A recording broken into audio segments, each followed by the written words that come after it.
Lorsqu'on est victime de violences intrafamiliales, mais aussi mise en cause, que l'on perd quelqu'un lors d'un accident brutal ou encore que l'un de nos proches rencontre des difficultés sociales, il est possible de se tourner vers les intervenants sociaux de la gendarmerie ou de la police nationale.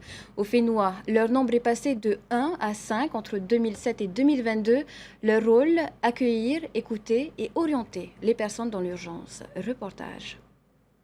Après un dépôt de plainte ou une intervention des gendarmes à domicile, difficile de savoir quelles sont les démarches à suivre. Dans l'urgence, c'est une oreille et des informations sur les procédures qu'offrent les intervenants sociaux en gendarmerie, à l'instar d'Olivia Martin, basée à la brigade de Fa'a. Nous, on intervient à chaud. Les gendarmes, ils sont venus quelques heures avant, quelques jours avant.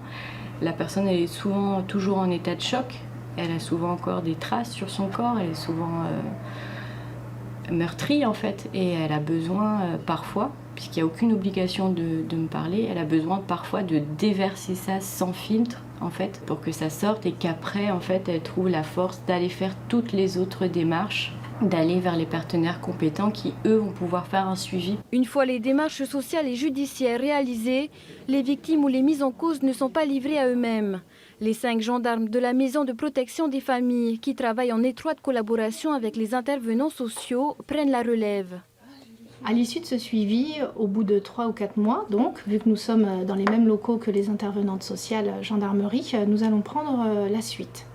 Nous sommes 5 gendarmes pour ça, nous nous sommes séparés en secteurs et chacun a son secteur. Et nous rappelons toutes ces victimes qui ont été suivies, toutes ces victimes de violences intrafamiliales pour voir si leur situation a évolué, pour voir si elles ont de nouvelles questions et aussi également pour vérifier qu'il n'y a pas eu récidive et pouvoir agir en urgence si jamais c'est le cas. Jusqu'en 2021, un seul intervenant social exerçait au Fénois. Depuis février 2022, leur nombre est passé à 5. Sandra Bojar en fait partie. Elle se déplace à Moorea et Taravo 3 fois par mois.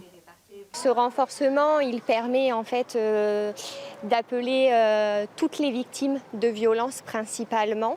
Avant, c'était plutôt les urgences qui étaient sollicitées. Là maintenant, nous, au nombre où on peut vraiment appeler toutes les personnes.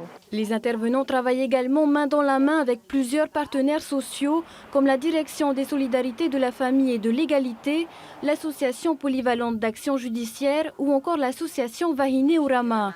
C'est le cas à la Presqu'île, où l'on se réjouit de la hausse du nombre de travailleurs sociaux en gendarmerie. Je peux dire que c'est vraiment quelque chose de vrai, super, que les victimes sont beaucoup plus bien accompagnées, pas que les victimes sont mortes, même aussi les auteurs, il faut penser aussi à eux.